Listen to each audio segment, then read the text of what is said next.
James is 11. He is a really sweet boy who has unfortunately just had a lot of trauma. He had trauma when he was younger. He was in a really, really just devastating car accident with his family. He was 7 when it happened, and he was in the car with his mom and his biological sister. His sister was 8 at the time, and his mom was pulling out at an intersection, and a tractor trailer hit her car. So his sister, who I mentioned was 8 at the time, tried to shield him and protect him from the tractor trailer and kind of threw her body on top of him. And unfortunately, his sister and his mom both died upon impact. When the first responders came to the scene, James had to be airlifted to the nearest hospital with some serious injuries and what they suspected a traumatic brain injury. I know he really suffered from a lot of shame of what happened to his family, a lot of guilt, feeling, even though he was 7 and there was nothing he could do, but a lot of guilt, feeling like that was his fault, and he was the only survivor.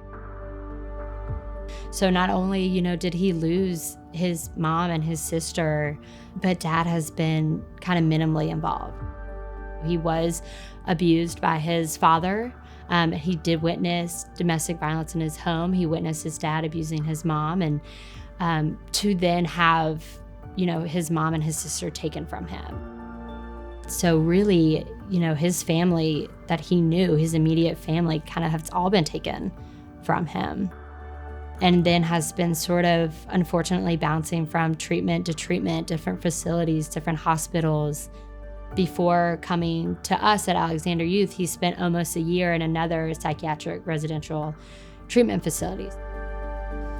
Sarah is a 10-year-old female. She can be a handful, definitely, but we all understand that that's because of her trauma. It was reported that she's had multiple broken arms. She came into DSS custody with a broken rib, and actually she had burns on her chest where someone had poured a hot beverage on her.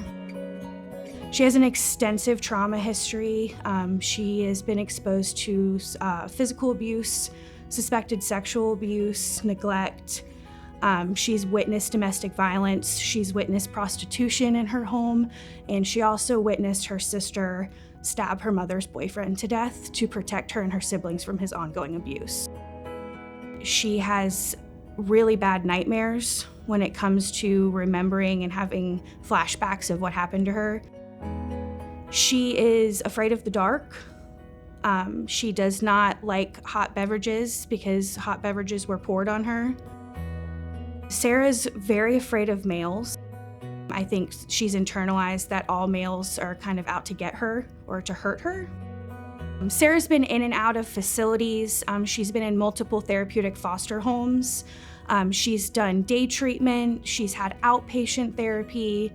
She's had family-centered therapy with foster parents. And she's also had multiple psychiatric hospitalizations. But overall, she's a really sweet girl, and all she wants is someone to care for her. So James came to Alexander Youth Network with a lot of concerns, a lot of behavioral concerns, and a lot of mental health concerns. He would come to me really upset because peers would tell him he was the reason his mom died, and they would tell him he was the reason his sister died.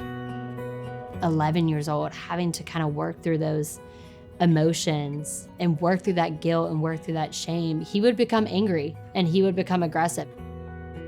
He did have a lot of thoughts of wanting to kill himself. And that's something that at Alexander, in my role as his therapist, really worked on those safety concerns. And how do we keep this 11-year-old safe from these thoughts and from wanting to kind of go through with that? We do individual and group therapy. So there's a lot of services here that he got to engage in to kind of help with these concerns that he had, these behavioral and these emotional concerns that he had. We have a lot of different activities that they do. Some of that includes swimming and biking. Me and Sarah do a lot of play therapy. So she loves to utilize the kitchen that we have in our play therapy room. So sometimes we'll play restaurant and sometimes we'll play house where she's making me dinner. Just kind of trying to teach her what a family is like and a healthy family. So she does really well with role play. So sometimes she's the mom and she's very nurturing, which is interesting because I don't think that she ever had that. So it's something that she's relearning and I think will really help her in the future in terms of being able to possibly have a family of her own. When James first came here, we saw a lot of aggression, a lot of struggling to follow the rules, a lot of defiance, a lot of becoming upset and breaking things. And then throughout his time here, right up until he discharged from us, we really did see that improvement of being able to regulate himself a little bit more, being able to recognize he is upset, asking for a break. And it's not always rainbows and butterflies, and there's still times where he did really struggle, but considering his circumstances and how long he was here, he did make that improvement, and enough so he could leave here, which was, really huge for him because he had spent essentially 2 years in a psychiatric residential facility. James now recently left. He is actually in a foster home. As of right now, he's doing well. And it's kind of his first time in a really long time where he's back in that home setting. I do think there is hope for Sarah. She did recently get a IDD diagnosis, which is an intellectual disability. And with this new diagnosis, it opens up an array of services that she can have for her entire lifetime to help her. We have good days and we have bad days.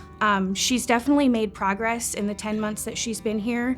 We're not at a point now where I think that she can be discharged into the community. But like I said, with the array of IDD services that we can get her, I think that we're heading in the right direction. It's really emotional for me, just watching him, in the beginning, really struggling and almost being like, what is this future going to look like for this kid? And that can be really hard, and just hearing about his trauma. But then to see, that he put in a lot of work. He really worked hard, and to see that he got himself to a place where he can leave, and to be with this family that knew his mom, really loved him when he was younger. And so just to have that opportunity to go with them, it's emotional, it's wonderful. I really, hope that he does well and he continues to do well. And James is definitely going to be one of those kids where in 10 years I'm thinking about, what's he doing now?